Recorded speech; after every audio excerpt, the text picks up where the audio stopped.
Le militant chinois des droits de l'homme Hu Jia a été une fois de plus mis en résidence surveillée par les autorités chinoises. Pour empêcher Hu Jia de sortir de chez lui, le personnel de la sécurité nationale a même recouru à la violence.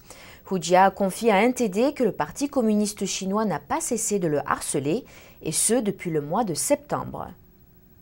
Le vendredi 14 décembre dernier, le militant pour les droits de l'homme, Hu Jia, a été attaqué par des policiers en civil de la sécurité intérieure du canton de Tongshu à Pékin.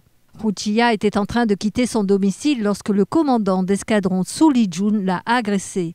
Il se trouvait au téléphone avec un journaliste de Reuters à ce moment-là.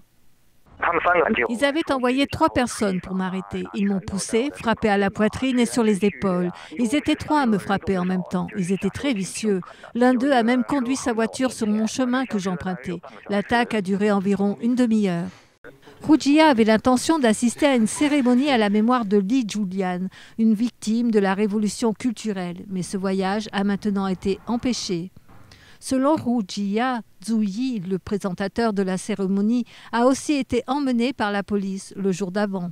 Le célèbre militant a été détenu à plusieurs reprises depuis le 18e congrès du parti. Depuis octobre et novembre dernier, après la fin du 18e congrès du parti, je suis rentré de mon exil dans la province du Anhui, mais j'ai été illégalement détenu ou assigné à résidence la moitié du temps. Pendant sa période de résidence surveillée, Hu Jia a même été empêché d'aller faire des courses.